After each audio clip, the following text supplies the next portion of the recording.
So today we're going to talk about a really disturbing story that happened in Kotzebue, a super remote town way up above the Arctic Circle in Alaska. It's a story about a series of deaths, all connected to one powerful family, and it just raises some huge questions about justice. Let's just get right to the heart of this thing, the central mystery. Picture this, May 2018, a 25-year-old woman, Jennifer Kirk, is found dead. The official cause? A gunshot wound under her chin. And the police? They wrap it up fast, call it a suicide. But there's a huge, glaring problem with that story. A problem that literally defies the laws of physics. And that problem? It all boils down to some simple but really chilling math. You see, the investigators did measure the rifle they found near her. From the very tip of the barrel all the way to the trigger, it measured over 27 inches. But when they measured Jennifer Kirk's arm, it was almost a full inch shorter. Think about that. There is just no way she could have physically reached that trigger to cause the wound that killed her. It's impossible.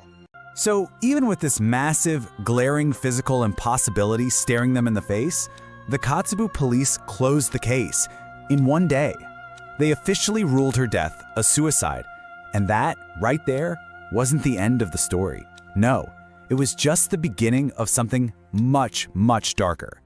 Okay, so to really get what happened here, we have to back up a little bit. You know, Jennifer's death didn't just happen out of nowhere, in a vacuum.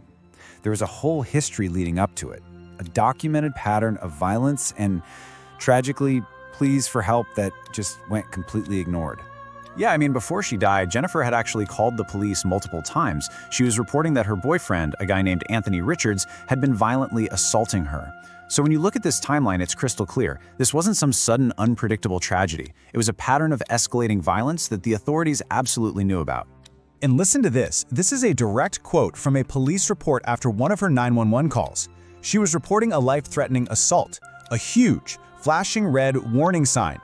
And what's more, the medical examiner's report seemed to back her up. It noted not just the gunshot wound, but also red marks and clear handprints around her neck. And just when you think this story can't get any worse, it does. It takes this horrifying turn. Less than 2 years after Jennifer died, the police get another call, sending them right back to the very same house. And unbelievably, another young woman was dead. So now we have two young women, both of them Indigenous, both dead in violent, deeply suspicious circumstances. And here's the connection. Both were dating sons of the town's former mayor. And both of them died inside his house. Okay, let's just lay out these parallels because they are deeply disturbing. The second victim's name was Suzu Norton. She was 30. And just like Jennifer, she was an Inupiaq woman who died violently in the Richards home. For her, the evidence pointed to strangulation. And her boyfriend? His name was Amos Richards, the brother of Jennifer Kirk's boyfriend, Anthony. The pattern here, it's just chilling. It's undeniable. So you have to ask, right? How on earth could this happen twice? It forces you to look at the family at the center of all of this and wonder about their power, their influence in this small, tight-knit town. All right, let's just talk numbers for a second, because they tell a story all on their own. Between the three sons of the former mayor, Clement Richards, there are at least 31 criminal cases on the books. And get this, of those cases, a staggering 16 of them are for domestic violence against 6 different women. So this wasn't some kind of family secret, no. This was a well-documented pattern of behavior. And now for the most shocking number of all, 0. That's right. Despite all of those repeated serious charges, not a single one ever led to a felony domestic violence conviction. Over and over again, the brothers would get lesser charges or they'd just have their sentences suspended.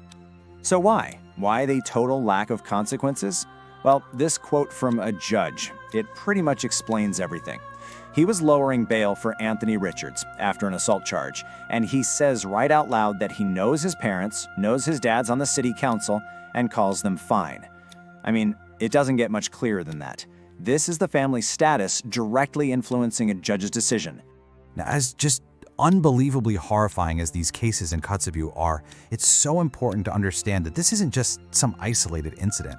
What happened there is really a window into a much larger systemic crisis of violence against Indigenous women. And Alaska, it turns out, is at the epicenter of it. This crisis has a name. It's called Missing and Murdered Indigenous Women, or MMIW.